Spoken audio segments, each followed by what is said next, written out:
Este Mundo Tenebroso, Frank Peretti. Parte 1. Capítulo 26. Marshall estava com tanta raiva que estacionou mal, tomando 2 lugares no estacionamento da Praça do Tribunal. Achou que se atravessasse depressa o estacionamento até a porta do departamento de polícia, poderia se esfriar um pouco, mas a estratégia não deu certo. Ele abriu a porta com um safanão e entrou na recepção. Sarah não estava à sua mesa. Brumel não estava no escritório. Marshall olhou para o relógio. 3 horas em ponto. Uma mulher apareceu num canto.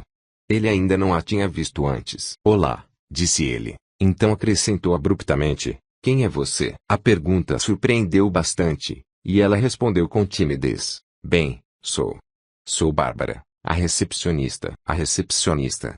Que fim levou Sarah? Ela estava intimidada e um pouco indignada. Eu não sei de nenhuma Sarah. Mas há alguma coisa em que eu possa ajudá-lo? Onde está Alf Brumel? Uma coisa em que eu possa ajudá-lo? Onde está Alf Brumel? É o Sr. Hogan? Isso mesmo. O delegado Brumel está à sua espera na sala de reuniões, no fim do corredor. Ela nem tinha terminado a sentença e Marshall já estava a caminho.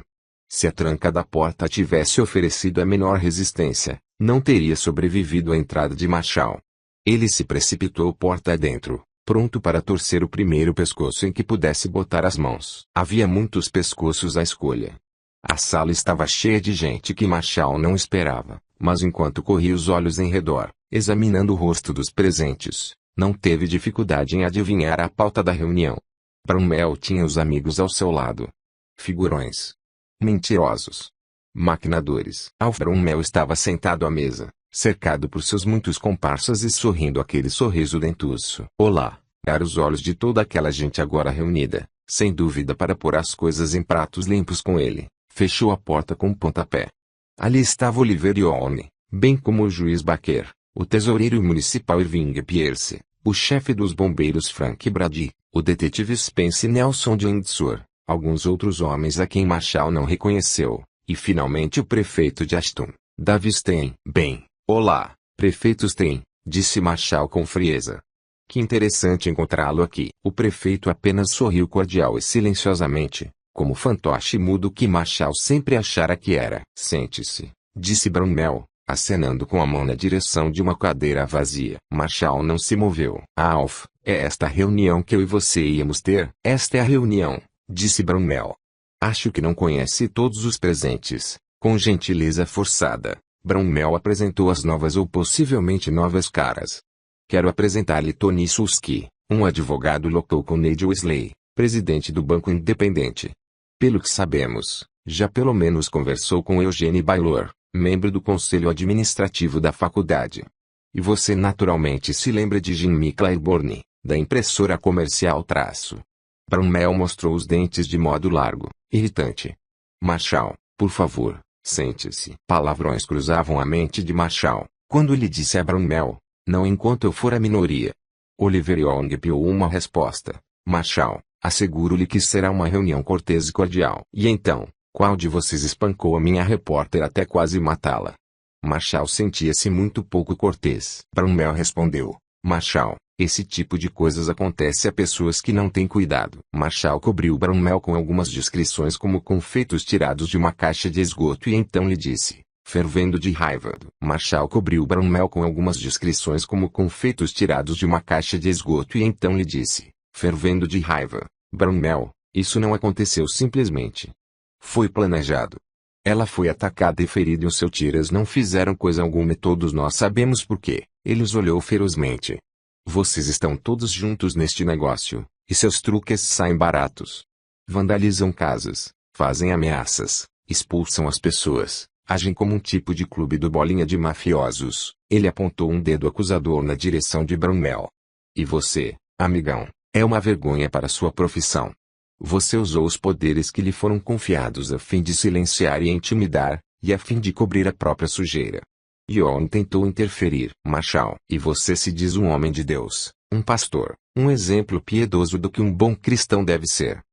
Escondendo-se atrás da desculpa do que chama de ética profissional, bebendo a baboseira mística da bruxa Langstrat e depois agindo como se nada soubesse a respeito. Há quantas pessoas que confiaram em você? Você vendeu uma mentira. Os homens na sala permaneceram assentados em silêncio. Marshall continuou a se desabafar. Se vocês são servidores públicos, Hitler foi um grande filantropo. Vocês tramaram planos, manipularam as pessoas e abriram caminho nesta cidade como bandidos, e silenciaram a todos os que ergueram uma voz ou se opuseram a vocês. Lerão acerca disso no jornal, cavalheiros. Se quiserem fazer algum comentário ou negar alguma coisa, terei muito prazer em ouvi-los, e até de publicar o que disserem, mas chegou a hora de todos vocês enfrentarem a imprensa, quer gostem quer não. Young ergueu as mãos tentando conseguir tempo para falar. Marshall, tudo o que posso dizer é que você tenha certeza dos fatos. Não se preocupe. As minhas informações são corretas. Sei de gente inocente como os Kaluxis, os Uritz, os Andersons, os Dombrowskis, mais de 100 pessoas, que foram forçadas a deixar suas casas e negócios por causa de intimidação e por causa de atraso forjado no pagamento de impostos. Young piou. Intimidação? Marshall, não está em nosso poder evitar medo, superstições tolas, quebra de famílias. Exatamente o que vai publicar? Que os Kaluxis, por exemplo, se convenceram de que a mercearia estava assombrada e que espíritos malignos quebraram as mãos do filho deles. Ora, vamos, Marshall. Marshall apontou para Young. Ei, Young, essa é a sua especialidade. Publicarei que você e o seu bando atiçaram os temores e orquestraram as superstições ticas e filosofias absurdas que usaram a fim de conseguir fazer isso. Sei tudo acerca de Langstratt e da embrumação mental que ela usa para deixar todo mundo dopado. E sei que cada um de vocês está embrulhado na coisa. Publicarei que vocês incriminam as pessoas com acusações falsas a fim de fazer com que sejam tiradas dos cargos e posições para que sua própria gente possa ocupar esses lugares. Incriminaram Leo Gregory, o antigo tesoureiro, com uma acusação falsa de conflito de interesses. Promoveram e forçaram aquela grande rotatividade no conselho diretor da faculdade Whitmore depois que o Deon Strachan pegou Eugene Baylor. Marshall fitou Baylor diretamente ao dizer, mexendo nos livros. Vocês expulsaram Ted Armel da cidade sem nada sob acusação falsa de molestar uma menina, e acho muito interessante o fato de a coitadinha da vítima da filha de Adam Jarrett ter agora um fundo especial em seu nome que lhe garante o curso universitário. Se eu procurar mais um pouco, é provável que descubra que o dinheiro saiu do bolso de vocês. Publicarei saiu do bolso de vocês. Publicarei que minha repórter foi vítima de falsa prisão por parte dos capangas de Brownmel pelo fato de ter tirado uma foto que não devia. Uma foto de Brownmel, Young Langstratt com nada mais nada menos que o próprio Alexander Mikazep, o figurão que está por trás da conspiração para tomar a cidade, ajudado e protegido por vocês todos, um bando de neofascistas pseudo-espiritualizados. Sedentos de poder. Young sorriu calmamente. O que significa que você planeja escrever acerca da ONS? A Marshall não podia crer que realmente estava ouvindo isso da boca de Young. Então esta é a hora de dizer a verdade? Young continuou, descontraído e confiante. Bem, você tem pesquisado tudo que a ONI comprou e tem. Não é verdade? Isso mesmo. Young sorriu ao perguntar. E quantas casas você diria que foram entregues ao ONI por causa de atraso no pagamento dos impostos? Marshall rezou-se a fazer o jogo dele. Diga-o você. Young simplesmente voltou-se para Vin Pierce, o tesoureiro.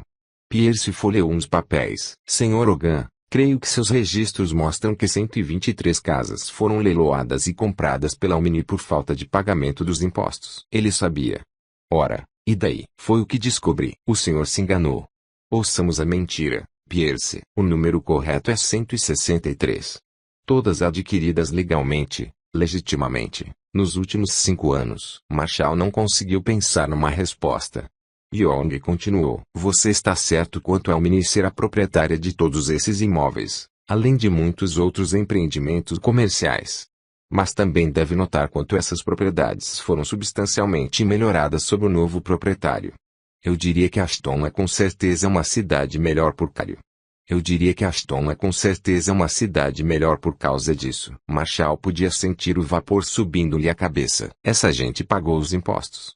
Conversei com mais de 100 pessoas. Pierce permaneceu calmo. Temos prova substancial de que não pagaram. Tem coisa nenhuma. E com relação à faculdade, Young fitou Eugene Baylor, indicando ser sua vez. Baylor ergueu-se a fim de falar. Não aguento mais ouvir essa calúnia e falatório a respeito de a faculdade estar mergulhada em dívidas. A faculdade está muito bem, obrigado e essa campanha de difamação a que o Don Strachan deu início precisa cessar ou o processaremos. O Sr. Sulski foi contratado exatamente para essa eventualidade. Tenho lançamentos, tenho prova, Baylor, de que você deu um desfalque de milhões de dólares na faculdade. Young interveio. Você não tem prova alguma, mas não tem lançamento algum. Marshall teve de sorrir. Oh, você devia ver o que tenho. Young disse simplesmente. Já vimos. Tudo. Marshall teve a sensação de ter despencado de um penhasco. Young continuou, em tom cada vez mais frio. Acompanhamos as suas fúteis tentativas desde o começo. Sabemos que falou com Ted Jarmel. Sabemos que esteve entrevistando Eldon Strachan, Joe Carlucci, Leo Gregory e centenas de outros impostores, descontentes e profetas de mau agouro. Sabemos que tem perturbado nossa gente e nossos negócios.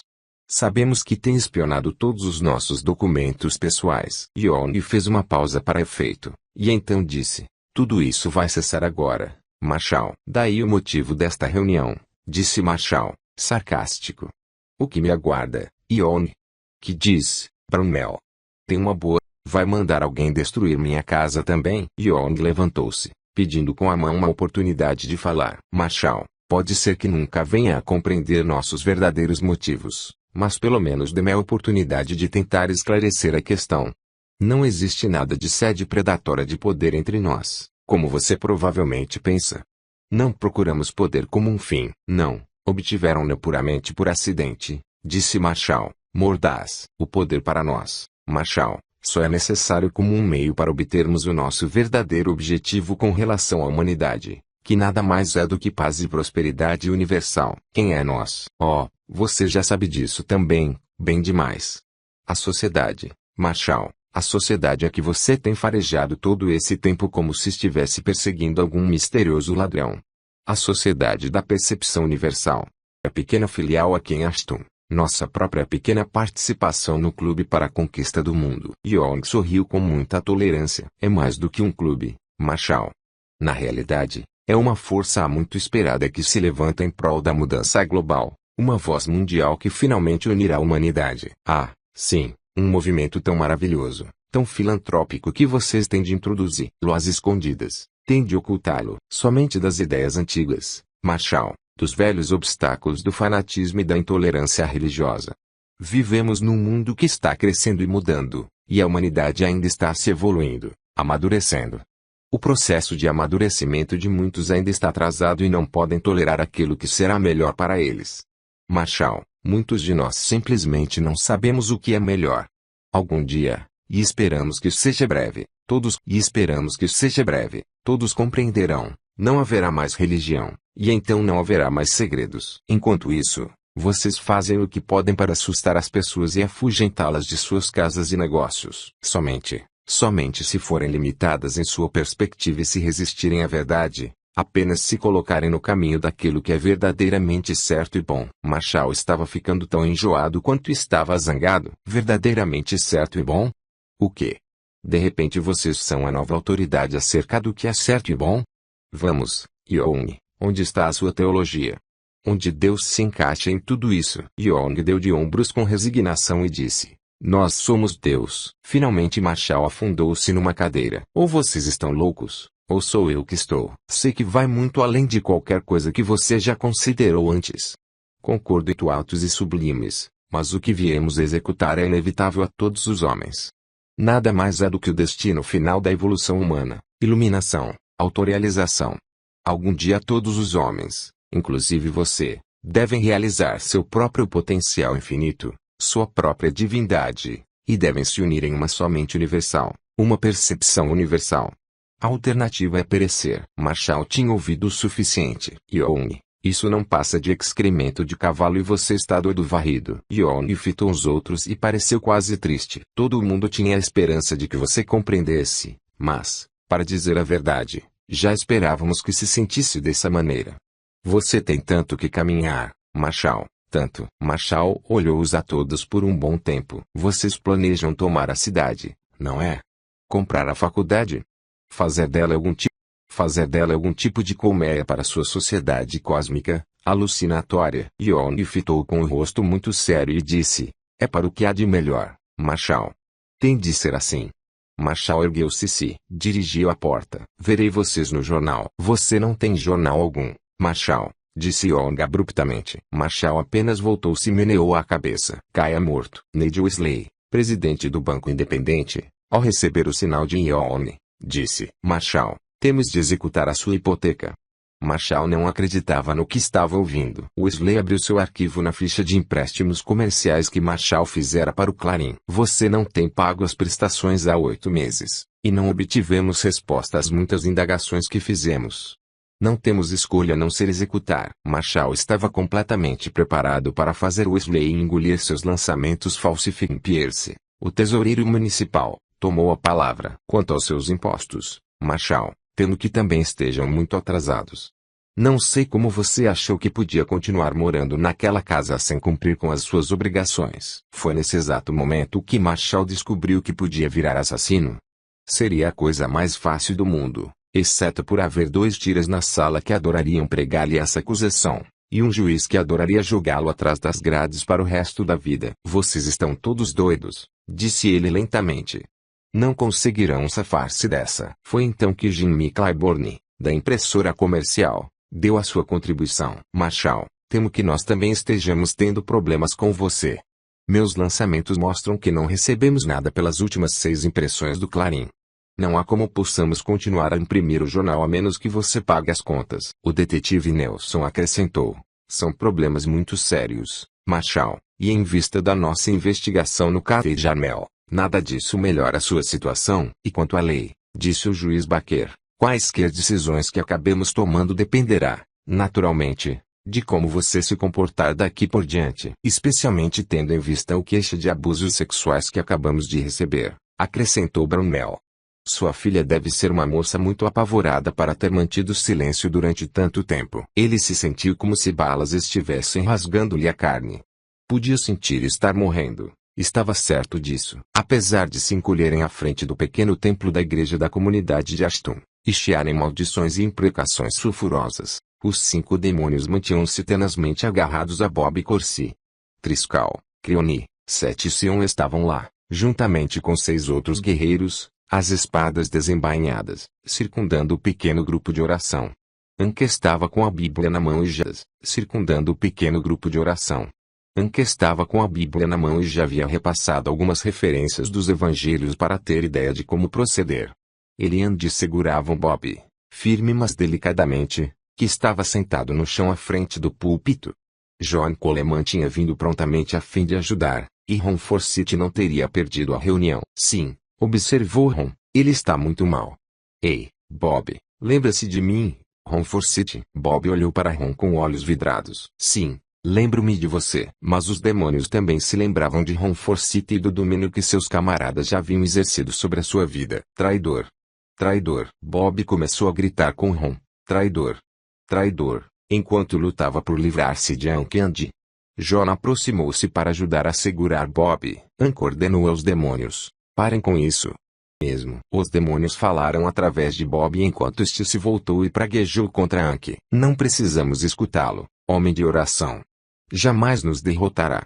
Morrerá antes de nos derrotar. Bob fitou os olhos nos 4 homens e gritou: vocês todos morrerão. Ancorou em voz alta de maneira que todos, inclusive Bob, pudessem ouvir. Senhor Deus, enfrentamos agora estes espíritos em nome de Jesus, e os atamos. Os 5 espíritos esconderam a cabeça debaixo das asas como se sob pedradas, chorando e choramingando. Não.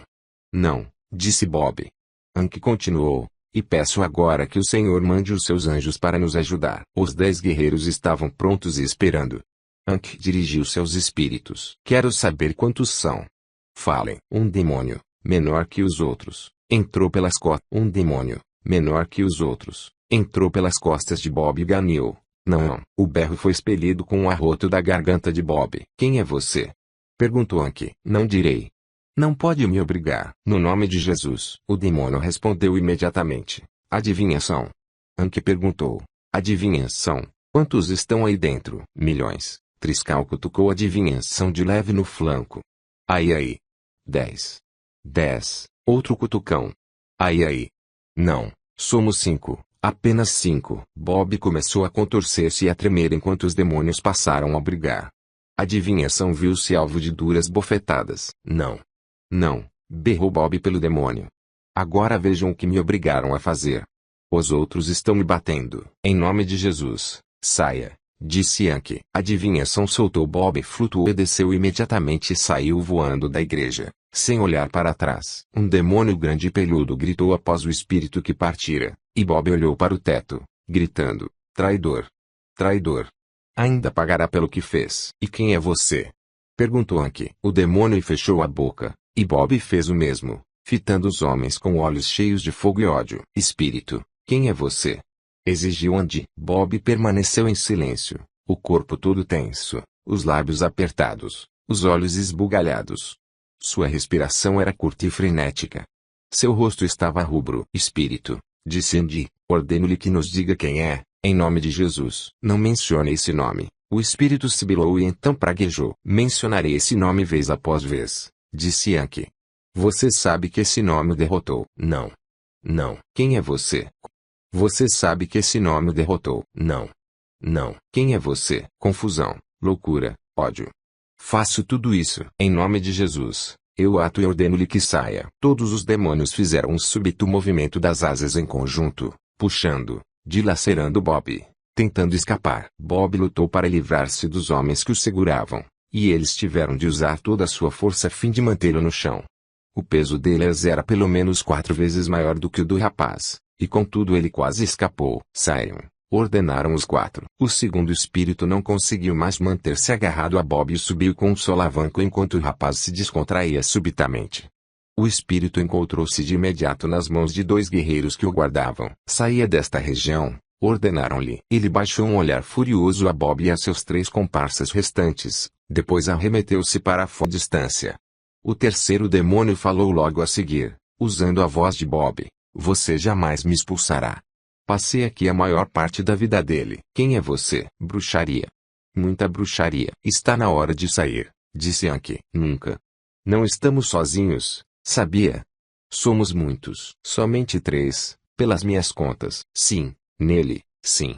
Mas você jamais conseguirá nos apanhar a todos. Vá em frente e nos expulse deste aqui. Ainda existem milhões na cidade. Milhões. O demônio soltou uma gargalhada. Andy arriscou uma pergunta. E o que é que vocês estão fazendo aqui? Esta cidade é nossa. Somos os donos. Ficaremos aqui para sempre. Vamos expulsá-los, disse Yankee. Bruxaria apenas riu-se e disse: vamos, tente. Saia, em nome de Jesus. O demônio agarrou-se a Bob fortemente, desesperadamente. O corpo do rapaz retesou-se de novo. Andy ordenou novamente: bruxaria, em nome de Jesus, saia. O demônio falou através de Bob enquanto os olhos do rapaz, selvagens e esbugalhados, fixavam sem Yankee e Andy, e cada tendão de seu pescoço esticava-se como uma corda de piano. Não saio. Não saio. Ele é meu. Yankee, Andy, John e Ron começaram a orar ao mesmo tempo, golpeando bruxaria com suas orações. O demônio entrou para dentro de Bob e tentou esconder a cabeça debaixo das asas. Ele babava de dor e agonia, e fazia careta a cada menção do nome de Jesus. As orações continuaram. Bruxaria começou a respirar com dificuldade. Gritou: Rafar! Gritou Bob.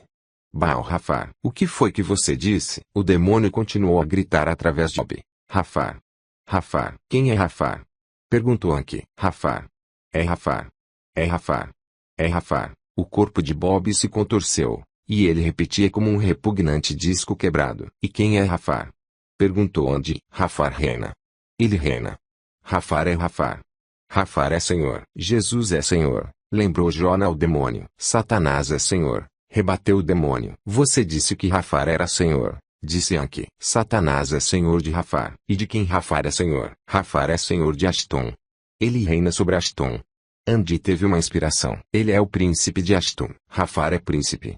Príncipe de Ashton. Bem, repreendemos Rafar também, disse Ron. Perto da grande árvore morta, Rafar voltou-se rapidamente como se alguém o tivesse espetado, e correu os olhos desconfiados por diversos de seus demônios. Oni continuou a soltar basófias, falando através de Bob, cuja face se contorcia em imagem quase perfeita das expressões do demônio. Somos muitos, muitos, muitos, jactou-se o demônio. E a cidade de Ashton é sua?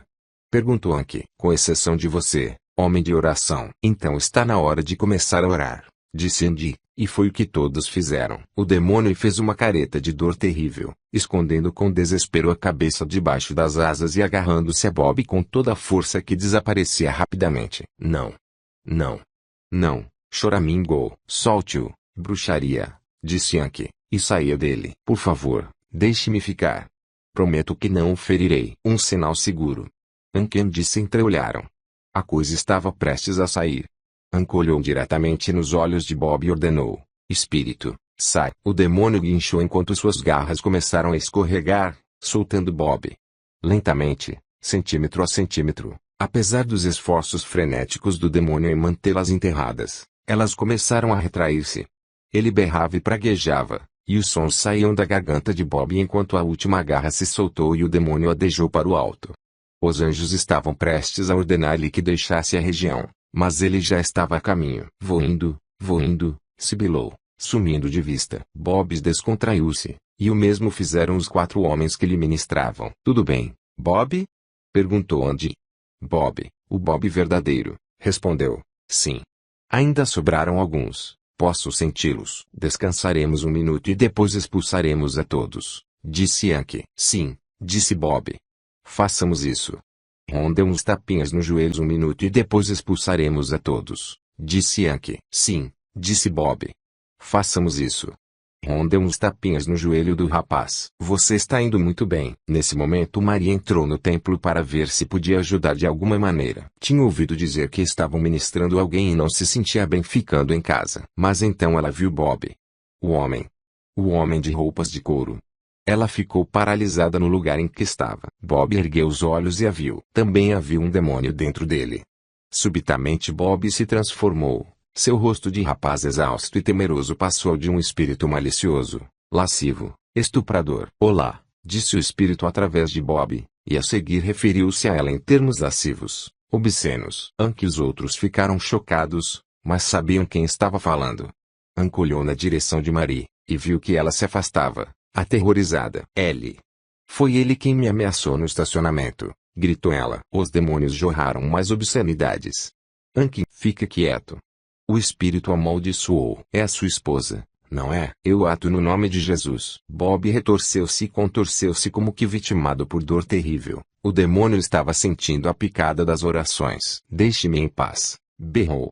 Quero, prosseguindo, ele descreveu um estupro com hediondos detalhes. Maria recuou, mas então se recompôs e respondeu, como se atreve?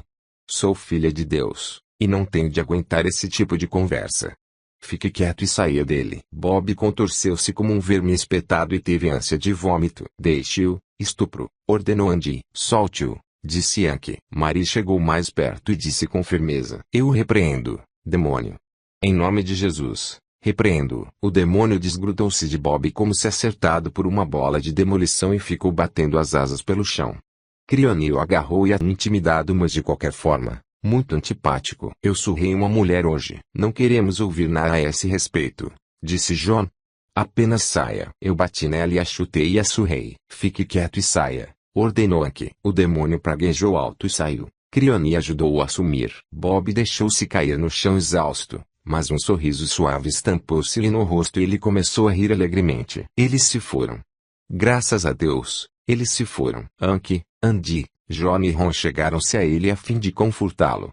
Marie manteve-se afastada, ainda insegura quanto a esse desgrenhado. Andy foi claro e direto. Bob, você precisa do Espírito Santo em sua vida. Se quiser ficar livre daquelas coisas, você precisa de Jesus. Estou pronto, disse Bob. Ali mesmo, naquele instante, Bob Corsi tornou-se uma nova criatura. Gente, esta cidade está mal. Esperem só até ficarem sabendo do que andei fazendo e para quem estive